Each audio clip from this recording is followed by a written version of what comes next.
More than 70 million years ago, an asteroid slammed into the Earth, wiping out nearly all life on the planet and carving out a massive crater in ground that would one day cradle the foundation of the youngest, yet most powerful nation in the modern world.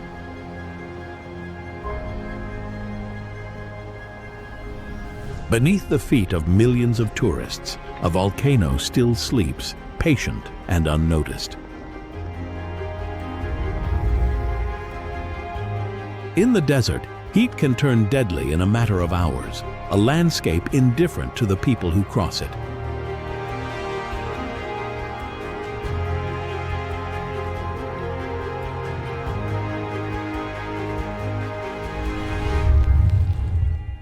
Trees still standing today were already alive before the Roman Empire ever rose to power, quietly outlasting empires, wars, and centuries of human ambition.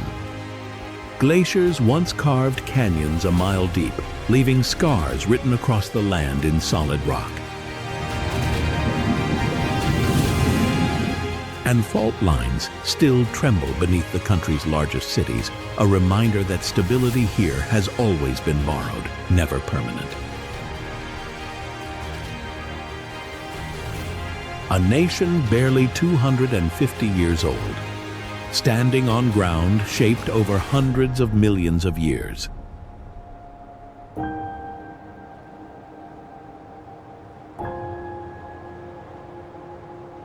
This is the United States.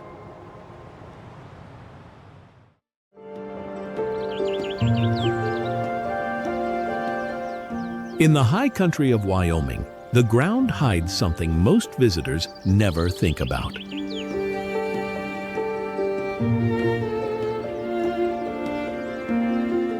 Beneath Yellowstone National Park sits one of the largest active volcanic systems on Earth, a supervolcano capable of altering the planet's climate if it ever fully erupted.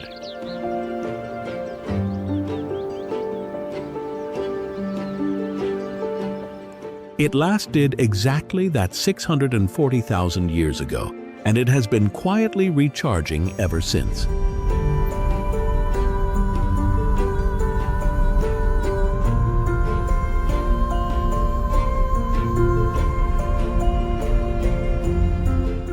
Walk across this landscape, and the evidence is everywhere, if you know where to look.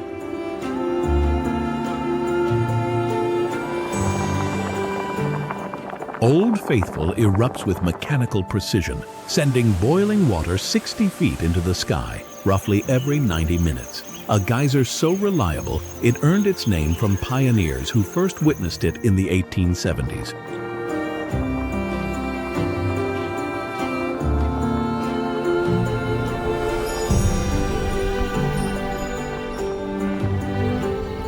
Nearby, the Grand Prismatic Spring burns in colors that look almost artificial, deep blue at its center, fading into rings of orange, yellow, and rust red. Each color produced by heat-loving bacteria that thrive in water hot enough to cook flesh.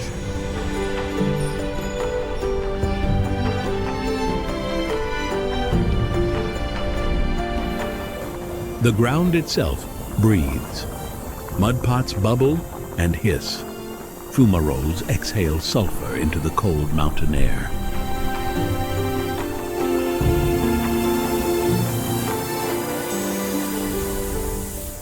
Step off the marked boardwalks here, and the crust can give way entirely, plunging a careless foot into water just below boiling.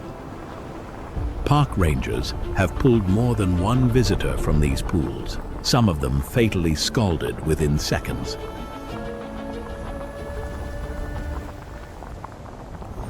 But Yellowstone is not only fire. It is also one of the last strongholds of true American wilderness.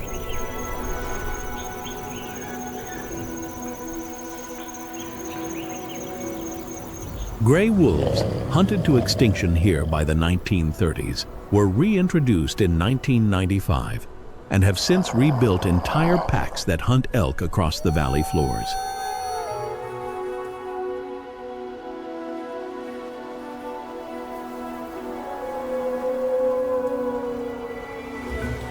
Grizzly bears patrol the tree line, capable of outrunning a sprinting human and tearing through solid wood with a single swipe.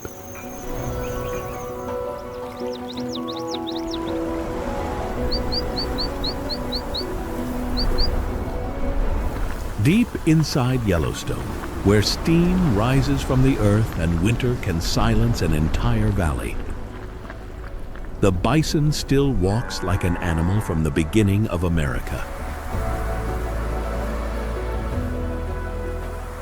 He is not fast-looking. He is not elegant. He is built like weather.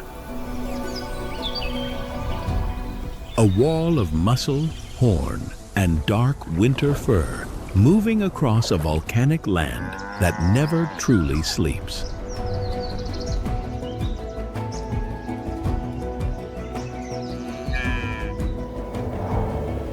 For most animals, Yellowstone winter is a sentence. Snow buries the grass. Ice locks the rivers.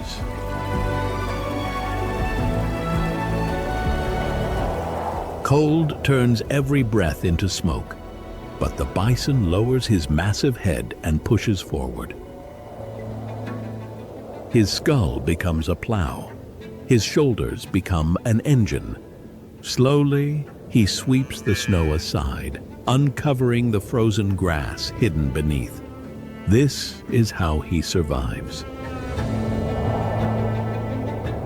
Not by escaping the season, by fighting through it.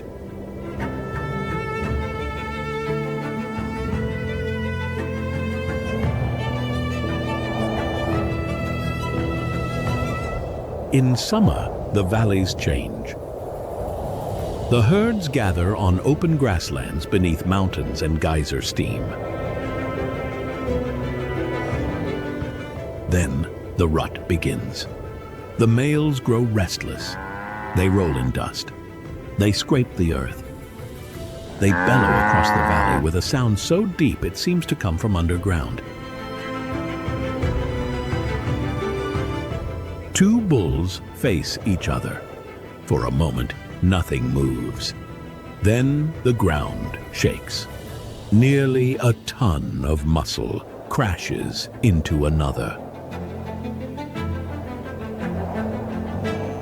Skulls collide. Horns lock. Dust rises around them like smoke from a battlefield. This is not anger. This is selection. Only the strongest earn the right to continue the bloodline.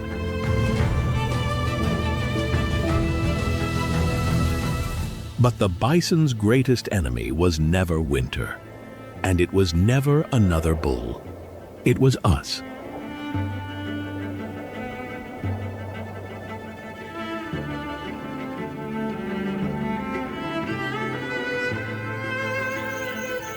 Once, bison moved across North America in numbers so vast they darkened the plains.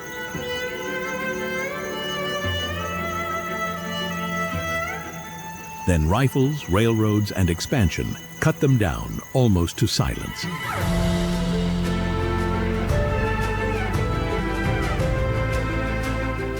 By the end of the 19th century, the animal that once ruled a continent had nearly vanished. Yellowstone became one of its final strongholds.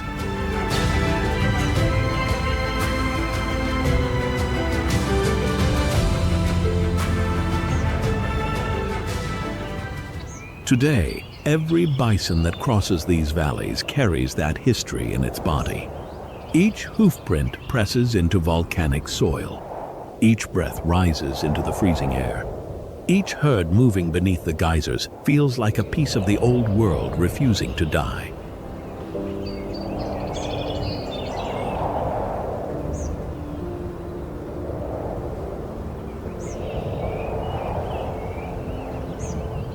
In Yellowstone, the bison is not just wildlife. He is survival made visible.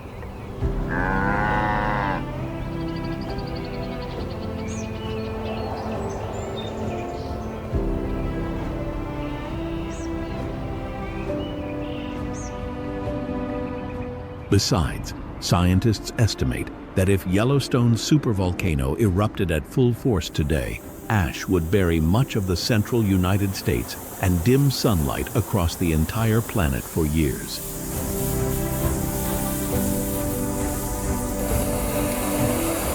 It hasn't happened in human memory.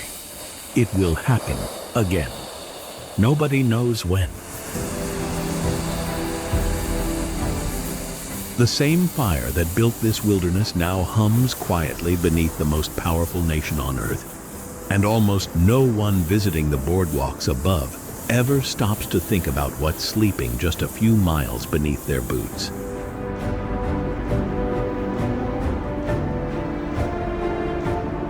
Winters here turn brutal fast.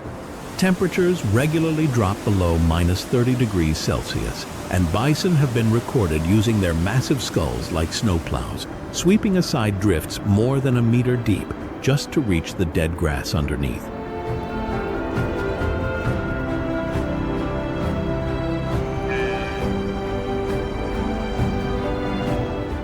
Steam rises off the thermal pools even in the coldest months, turning sections of the park into a strange winter dreamscape where frost coats every tree branch in white while boiling water churns just feet away. Rangers call it a landscape of fire and ice living side by side, neither one ever fully winning.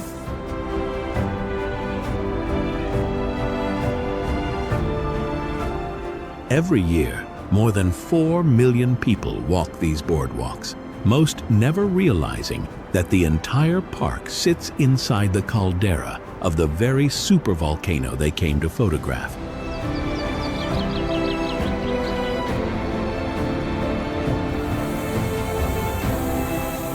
Seismographs across the region register thousands of small earthquakes annually, the ground constantly shifting, constantly reminding geologists that Yellowstone has never truly gone quiet.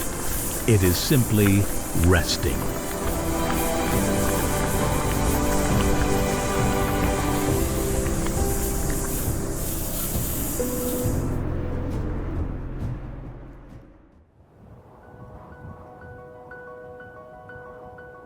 South and west, the land falls away into one of the most violent acts of erosion on the planet.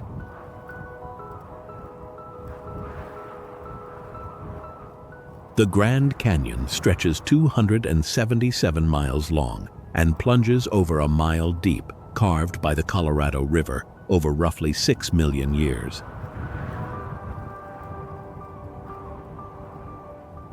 But the rock at its base is far older still, nearly 2 billion years old, almost half the age of the Earth itself, exposed in layers like the pages of a book no human language could ever fully translate.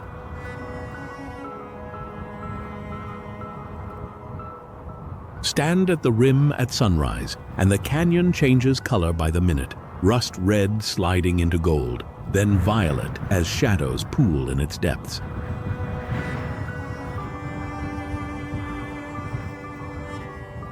Below, the river that built all of this looks deceptively small, a thin ribbon of green-brown water nearly a mile beneath the viewing platforms where tourists snap photographs without ever feeling its true scale.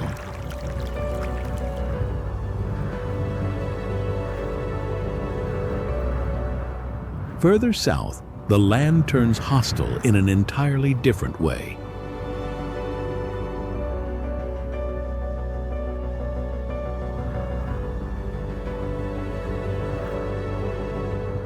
Death Valley holds the record for the hottest temperature ever reliably recorded on Earth's surface, 56.7 degrees Celsius, 134 degrees Fahrenheit.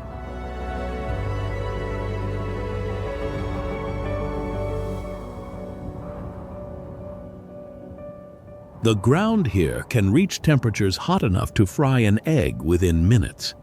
Some visitors have died from heat exhaustion in under 6 hours. Even with water in hand, the dry air pulling moisture from the body faster than it can be replaced.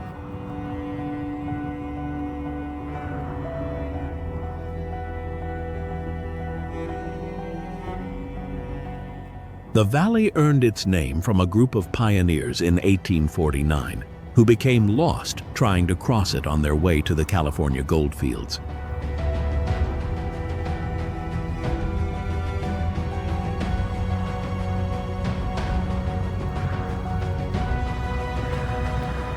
Only one of them is recorded to have died here, but as the survivors finally escaped, one reportedly turned back and said, "Goodbye, Death Valley," and the name stuck for nearly 2 centuries. Yet even this furnace holds life that refuses to surrender.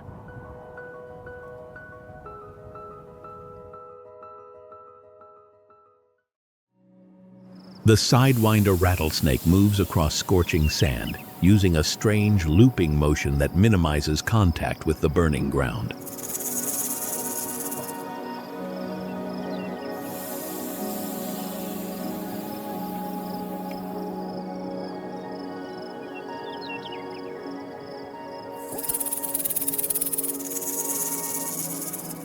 The Gila monster, one of the only venomous lizards on Earth, can survive for months on a single meal, stored as fat in its thick tail.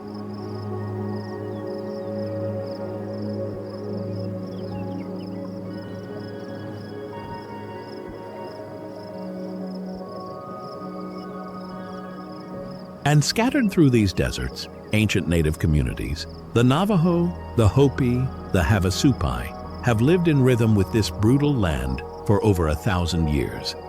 Far longer than the nation that now claims it.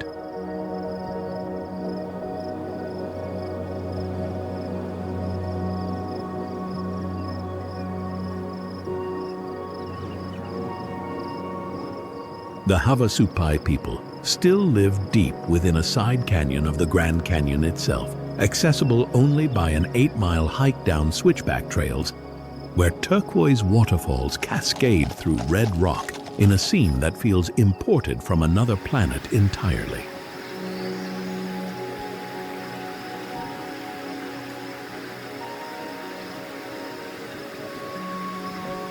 They call themselves the people of the blue-green water, a name earned over centuries, long before the United States existed as an idea.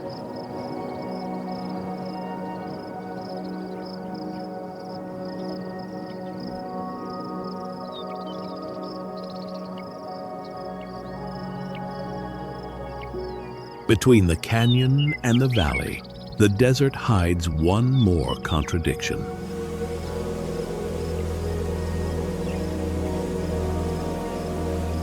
Joshua trees twist upward from cracked earth, some living for over 1,000 years in a landscape so dry it receives less than 5 inches of rain annually.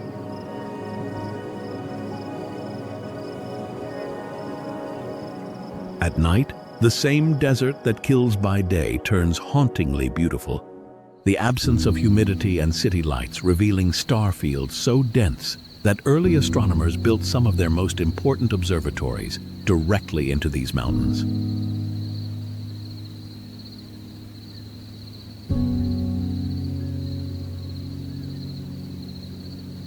Heat and silence, it turns out, are perfect conditions for looking into deep space.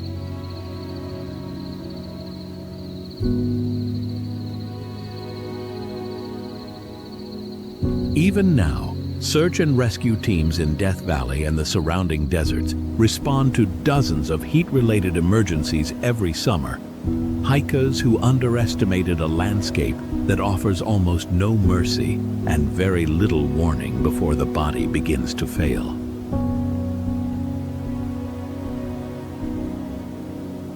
Yet the same desert that kills without warning has also drawn humans back to it for centuries, not in spite of the danger, but almost because of it.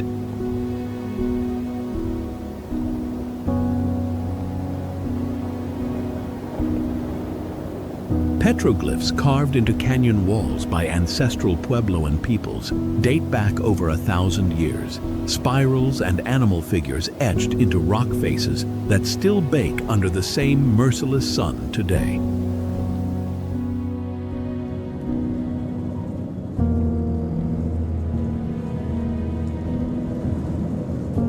Archaeologists believe some of these markings recorded solstices and seasonal cycles, a desert calendar carved in stone by people who had no choice but to master this land's rhythms or perish.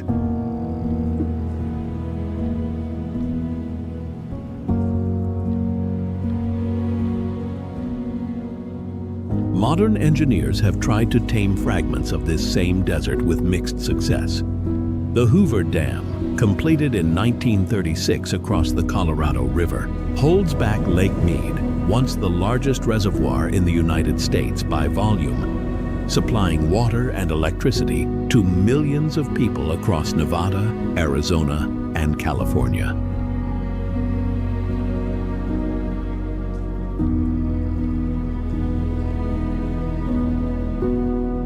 But decades of drought have pulled the lake down to levels not seen since it was first filled, exposing old shorelines, sunken boats, and even human remains along banks that used to sit deep underwater.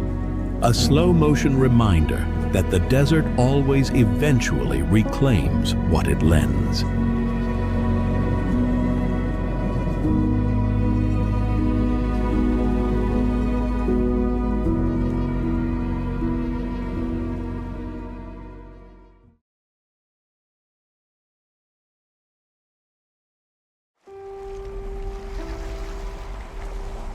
North along the coast, the land grows trees that make the redwood forests feel like cathedrals built by something other than human hands.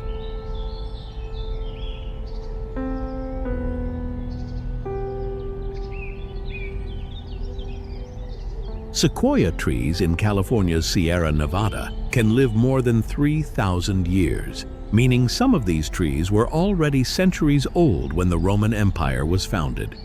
And they were still standing when it fell.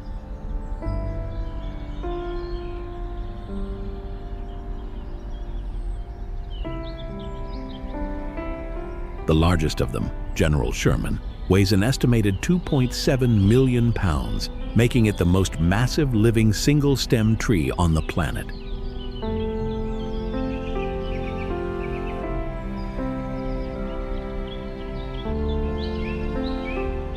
But California's beauty rests on a fault line that never fully sleeps.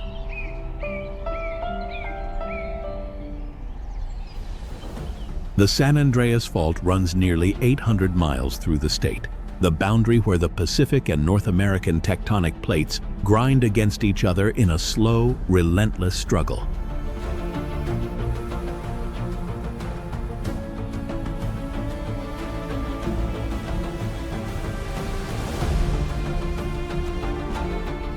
Seismologists have warned for decades of the Big One, a major rupture overdue along sections of the fault, one that could devastate cities built directly on top of it.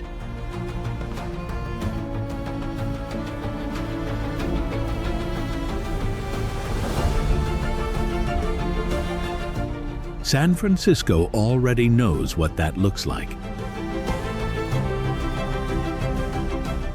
In 1906, a magnitude 7.9 earthquake leveled much of the city and triggered fires that burned for 3 days, killing an estimated 3,000 people.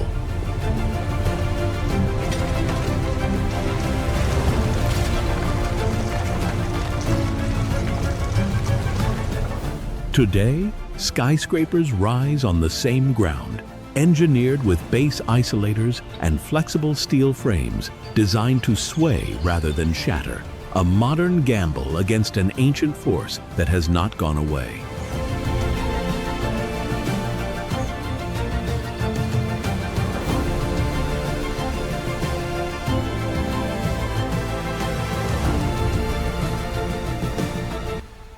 Offshore, the cold Pacific current sustains some of the richest marine life on the continent.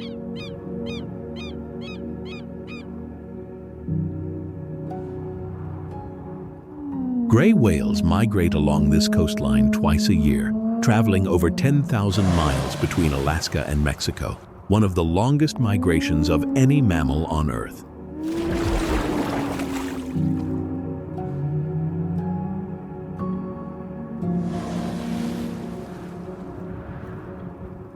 Sea lions crowd the docks of coastal towns, barking through the fog, indifferent to the tourists who come to photograph them.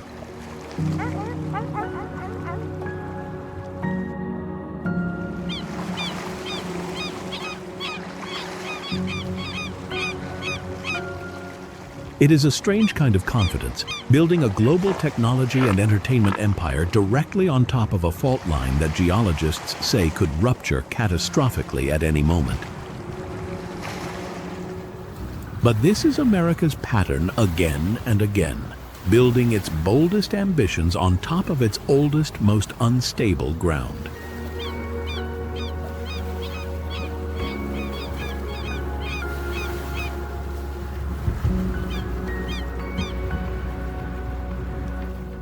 Further inland, the Sierra Nevada itself was built by the same tectonic violence that shapes the coast.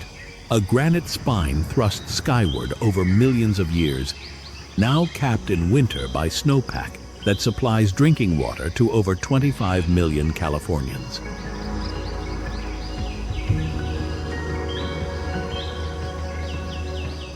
Every spring, that snow melts into rivers that carve through the same granite the sequoias have rooted into for millennia. An entire state's water supply balanced precariously on a seasonal thaw that climate scientists warn is becoming less reliable with each passing decade.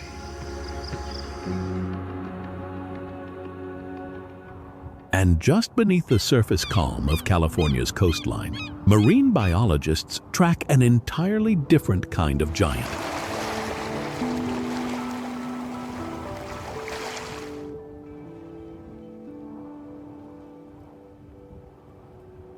Great white sharks patrol these waters in numbers few visitors ever suspect, drawn to seal colonies that gather along rocky outcrops within sight of beachside towns.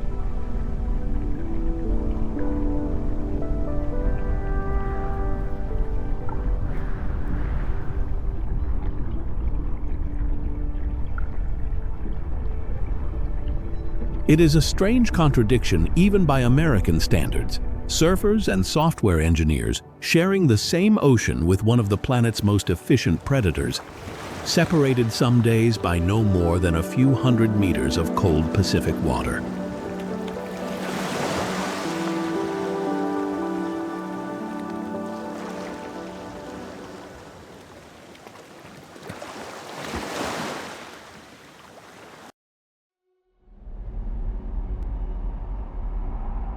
East of the Rockies, the land flattens into one of the largest grassland ecosystems on Earth, stretching from Texas to the Canadian border. Before European settlement, this prairie supported an estimated 30 to 60 million bison, a population so vast that early travelers described herds taking days to pass.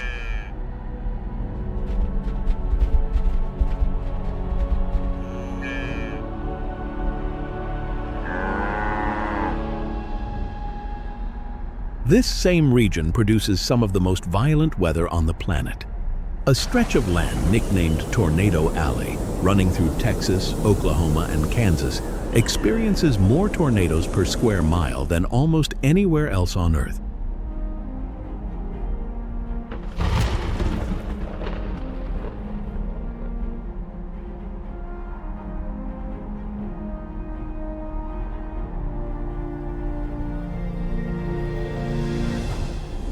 Warm, moist air from the Gulf of Mexico collides here with cold, dry air sweeping down from Canada, and the result can spin into funnels powerful enough to lift a house off its foundation and scatter it across a field a mile away.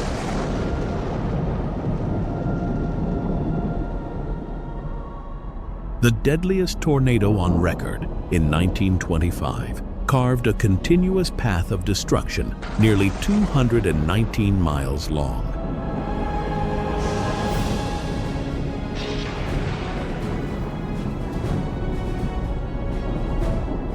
For the people who farm this land, storm shelters dug into the earth are not a luxury. They are survival infrastructure, used every spring when the sirens wail across small towns built directly in the path of the wind.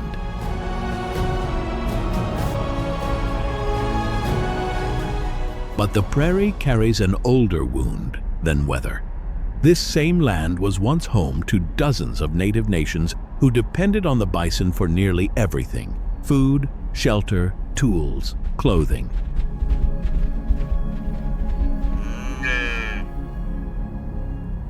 In the 19th century, the United States government forcibly removed many of these nations from their ancestral territory. A series of events, including the Trail of Tears, in which thousands of Cherokee, Choctaw, and other peoples died during forced marches westward.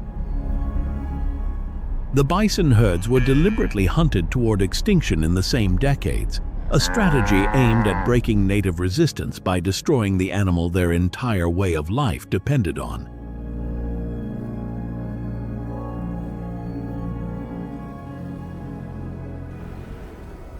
Today, conservation herds slowly graze again across protected stretches of prairie, a quiet, partial restoration of something the nation itself once tried to erase.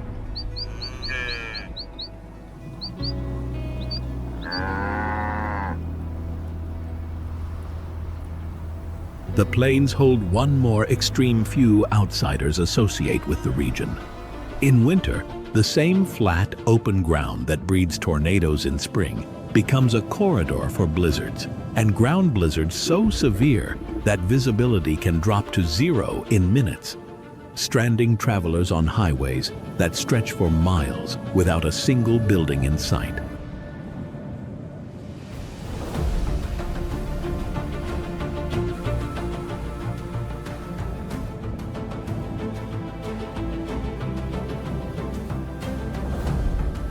Locals call it a whiteout, and every winter, search teams across the Dakotas and Nebraska are dispatched to find vehicles buried under drifting snow, sometimes with their drivers found alive days later, sometimes not.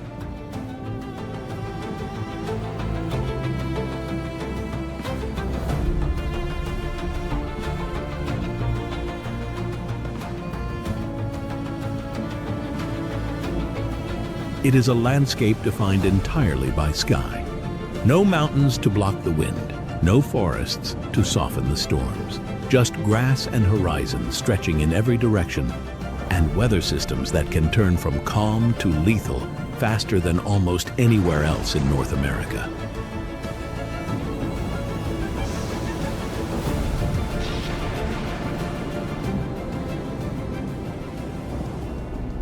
Beneath all of that violent weather, the plains also hide one of the country's quieter engineering feats. The Ogallala Aquifer, a vast underground reservoir stretching beneath 8 states, holds water that took thousands of years to accumulate, now pumped to the surface to irrigate roughly a third of all groundwater used for irrigation in the United States.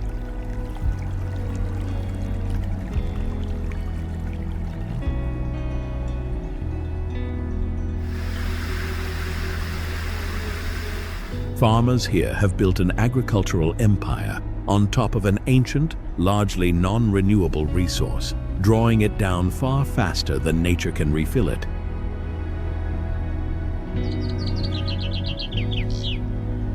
A slow crisis playing out beneath fields of wheat and corn that feed a significant share of the country's food supply.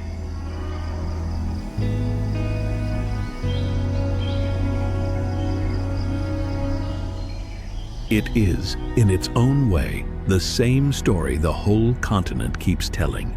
A nation drawing extraordinary strength from resources laid down long before it existed, often without asking how long that strength can last.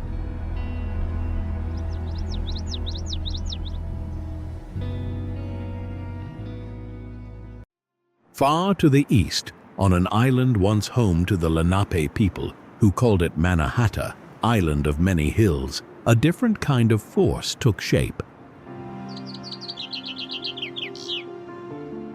Dutch traders arrived in the early 17th century, and within 3 centuries, this same patch of land transformed into the financial and cultural capital of the modern world.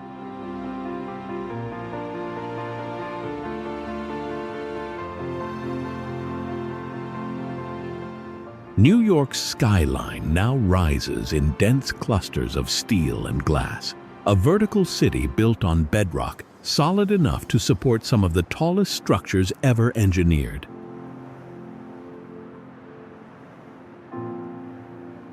The Empire State Building, completed in 1931 in just over a year, stood as the tallest building on Earth for nearly 4 decades.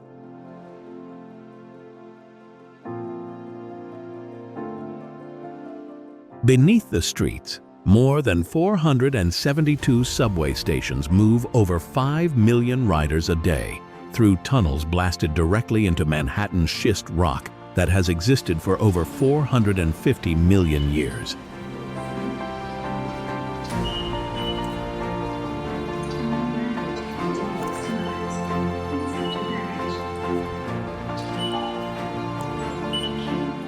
In the harbor, the Statue of Liberty has stood since 1886, a gift from France, her torch raised toward incoming ships.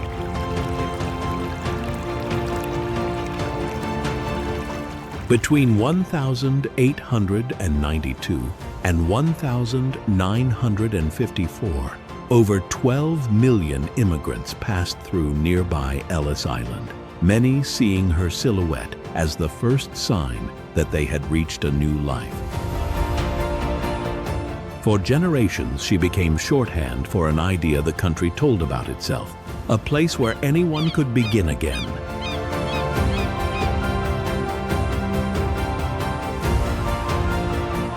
That idea has always coexisted with harder truths.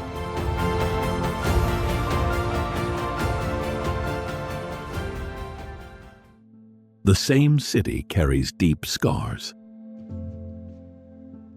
On the 11th of September 2001, 2 hijacked aircraft destroyed the World Trade Center towers, killing nearly 3,000 people in a single morning.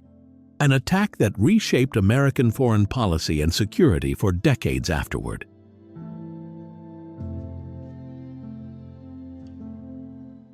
Today, the National September 11 Memorial holds 2 reflecting pools exactly where the towers once stood, water falling endlessly into voids that never fill. Rebuilt beside it, One World Trade Center now rises 1,776 feet, a number chosen deliberately to echo the year of American independence.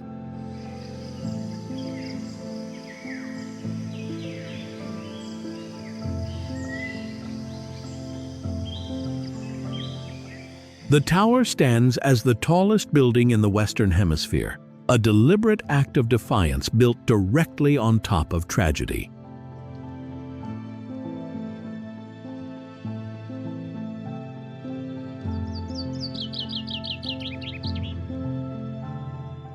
This is the same pattern the whole continent keeps repeating. A nation barely 2.5 centuries old, building its tallest, boldest monuments directly on top of its oldest wounds, refusing to let the ground beneath it stay broken.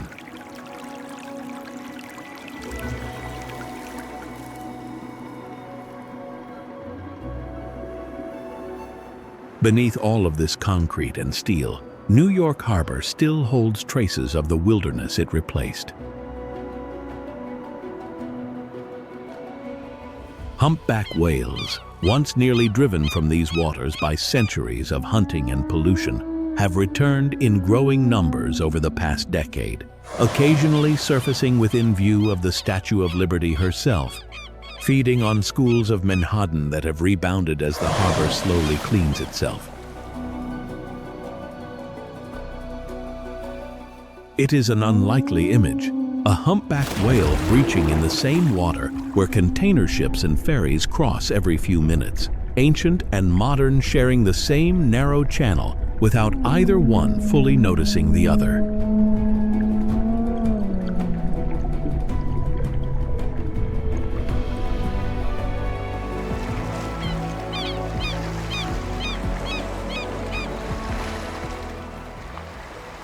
Above it all, in winter, the city's skyline becomes one of the most photographed sights on the planet. Snow settling briefly on rooftops before the heat of 8 million lives below melts it away within hours. A city too restless to ever stay still for long.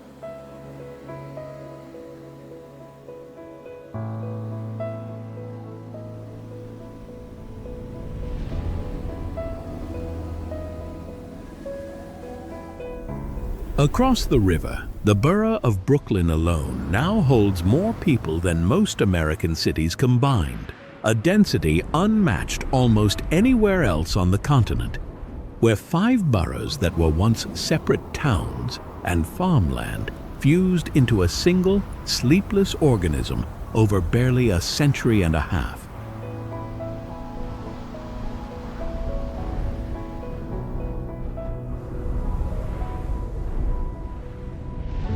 Central Park, 843 acres of deliberately engineered wilderness, was carved out of swampland and bedrock in the 1850s specifically so that the city's growing population would never lose all contact with open sky and green ground.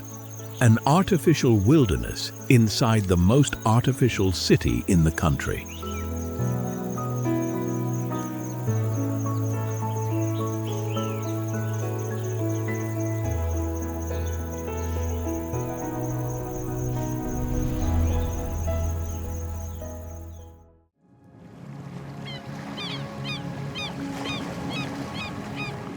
South into Florida, the land dissolves into water. The Everglades form the largest subtropical wetland in the United States, a slow-moving river of grass barely 6 inches deep in places but 50 miles wide, draining south from Lake Okeechobee toward the sea.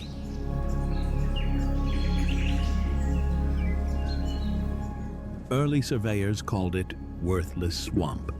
Ecologists now call it one of the most biologically important wetlands on Earth.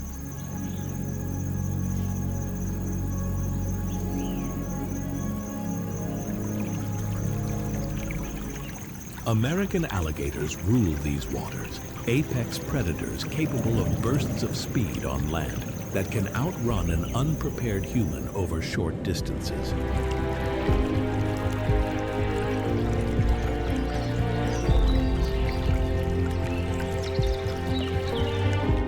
Quietly, almost invisibly, the critically endangered Florida panther still moves through the cypress hammocks at the wetland's edge.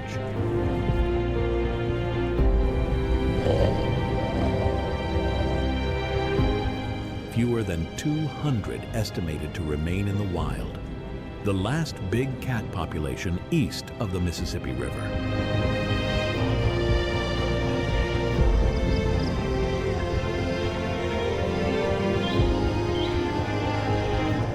But the Everglades face an invader more destructive than any storm. Burmese pythons, released or escaped from the exotic pet trade decades ago, have multiplied into the tens of thousands, eating their way through the native mammal population so completely that in some areas, raccoon and opossum sightings have dropped by more than 90%.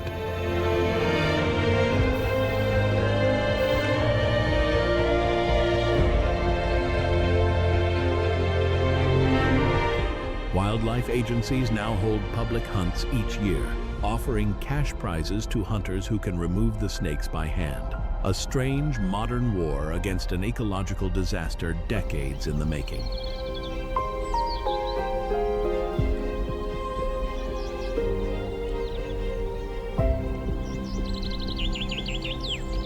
Above all of this, hurricanes arrive with brutal regularity each summer and fall, spinning in off the warm Gulf waters and slamming into a coastline that has been rebuilt again and again after each storm.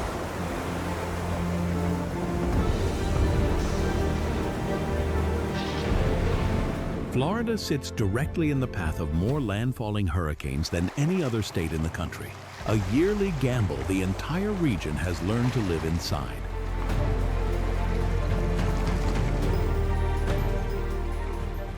Yet even after the worst storms, the Everglades regenerate with startling speed. Mangrove forests along the coast act as a living buffer, their tangled root systems absorbing storm surge that would otherwise flood inland communities by miles. Scientists studying these wetlands describe them as one of the most effective natural defenses against hurricanes anywhere in the country, a slow, quiet, half-drowned forest, doing more to protect Florida's cities than most of the concrete seawalls built around them.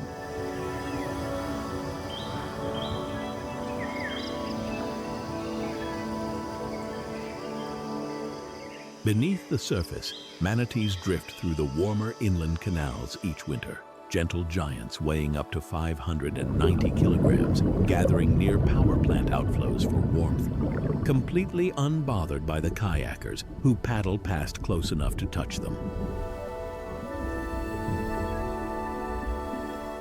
It is one of the strangest juxtapositions in the entire country. Prehistoric reptiles, gentle sea cows, and invasive snakes from the other side of the world, all sharing the same slow river of grass that drains the bottom third of the state.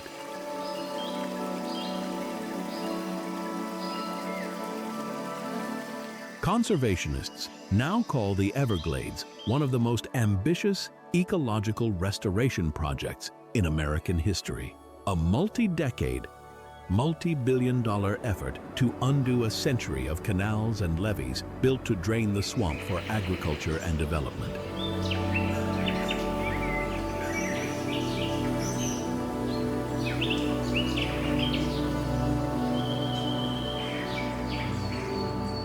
Engineers are slowly reversing the very channels their own predecessors carved 100 years ago, trying to coax the river of grass back into something closer to its original, unbroken flow. Proof that even a nation built on conquering wild land can eventually learn to give some of it back.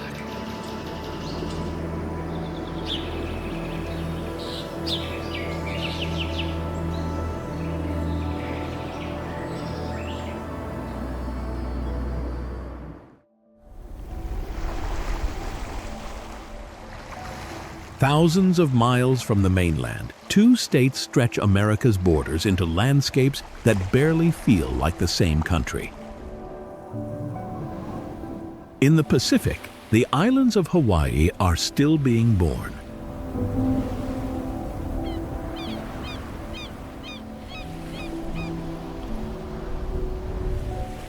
Kilauea, one of the most active volcanoes on Earth, has erupted continuously for much of the past 4 decades, sending rivers of lava into the ocean that cool instantly into new black rock, expanding the island's coastline in real time.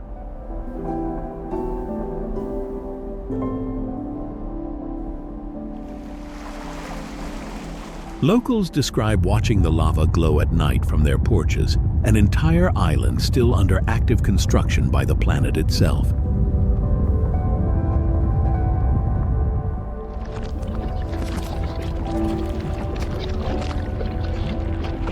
At the opposite extreme, Alaska holds nearly a third of the entire ice contained in the United States, glaciers that have carved fjords deep enough to swallow skyscrapers.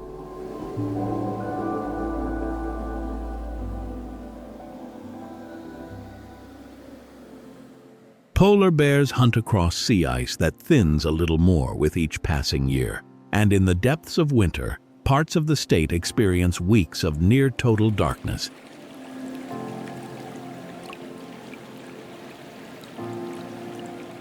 Followed in summer by the strange disorientation of a sun that barely sets at all.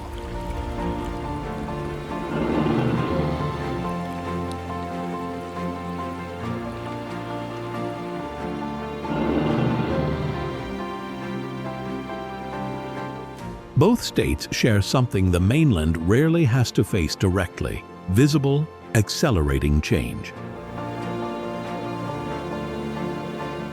Alaska's glaciers are retreating at some of the fastest rates recorded anywhere on the planet, while Hawaii's reefs bleach under warming seas.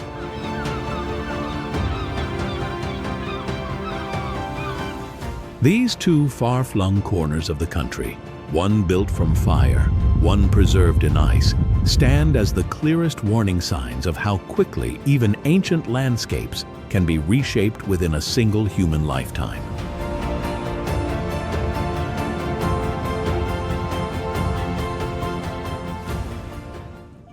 In Alaska, brown bears gather each summer at waterfalls like Brooks Falls, where salmon leap upstream by the thousands, fattening the bears for a hibernation that can last 7 months without a single meal. It is one of the last places on the continent where a visitor can watch a food chain play out almost exactly as it has for thousands of years, untouched by roads or cities, governed entirely by season and instinct.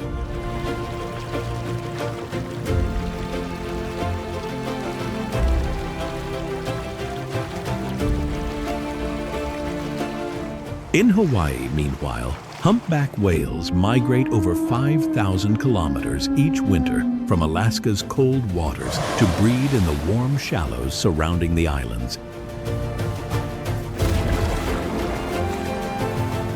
Their songs carrying for miles underwater, audible to researchers tracking populations that nearly vanished under 20th century whaling before slowly recovering.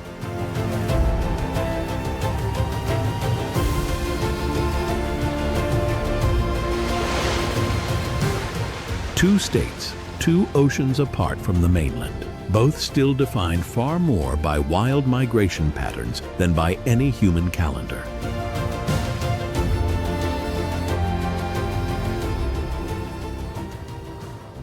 Both islands and ice fields remind visitors of something the mainland often lets people forget, that the United States is not really one landscape, but dozens of them stitched together by politics and ambition, an empire of ecosystems that have almost nothing in common except the same flag flying over all of them.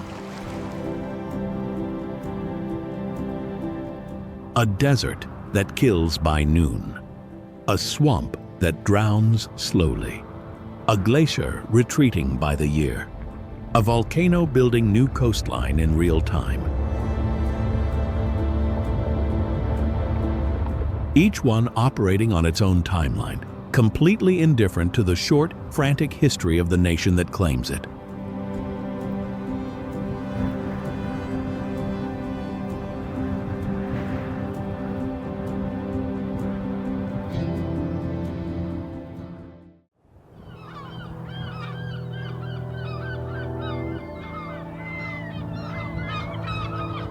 And finally, at the country's political center, Washington, D.C.,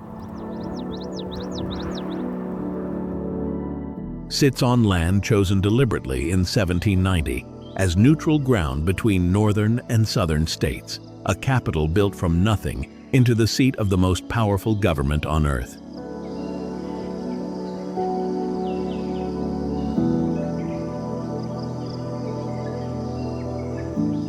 The dome of the Capitol, the marble of the Lincoln Memorial, the quiet weight of Arlington National Cemetery, all monuments to a nation still arguing, even now, about what it is supposed to become.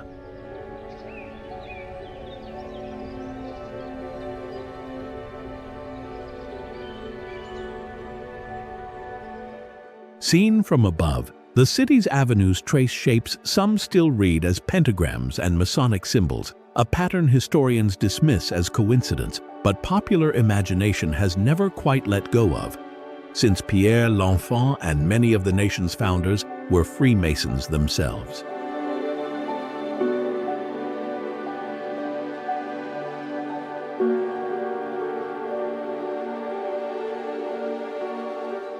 And to this day, no building in Washington is allowed to rise above the Capitol dome, a law written into the city's skyline so that no tower, however tall American ambition grows elsewhere, will ever cast a shadow over the Republic's original symbol.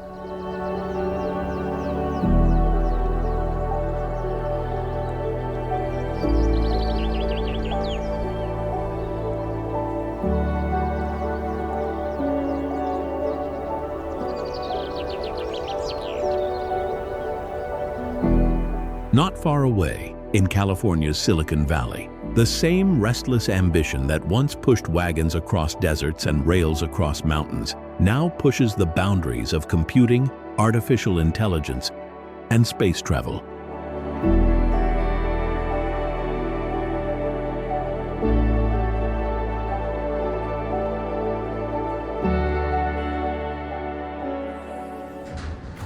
NASA's rockets lift off the same Florida coastline that hurricanes pound every summer, a fitting symbol for a country that has always built its future directly on top of its most volatile ground.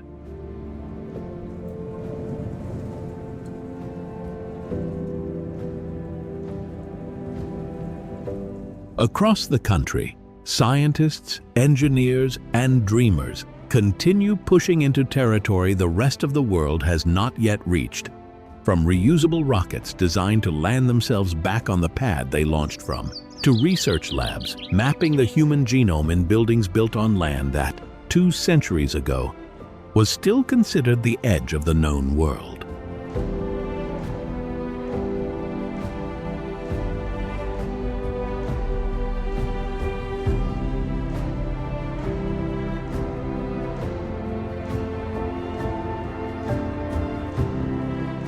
The same restlessness that drove wagon trains across deserts and rail lines across mountain passes now drives server farms and space telescopes, a national character that has never quite learned how to sit still.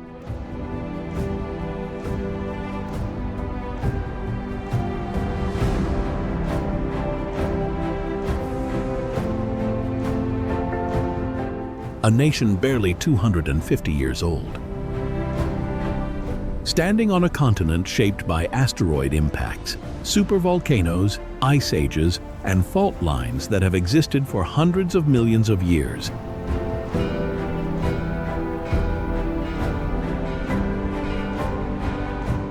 Young in its history, ancient in its bones, and still, after everything, still building.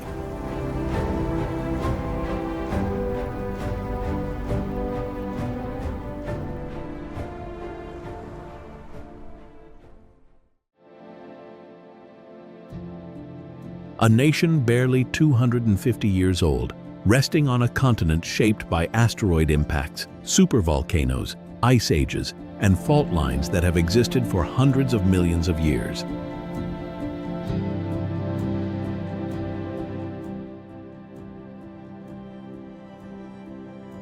Young in its history, ancient in its bones.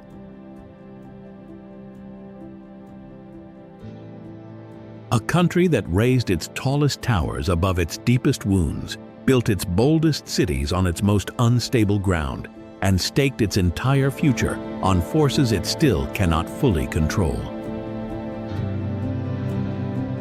Beneath Yellowstone, the fire has not gone out, only fallen quiet. Beneath California, the fault lines have not stopped moving, only paused. Above the plains, the storms have not stopped forming, only waited for spring to return.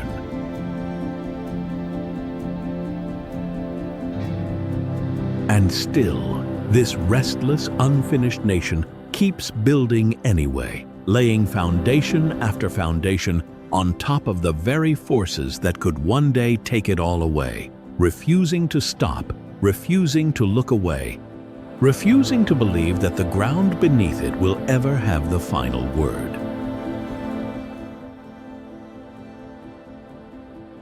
This is America, still standing, still shaking, still rising.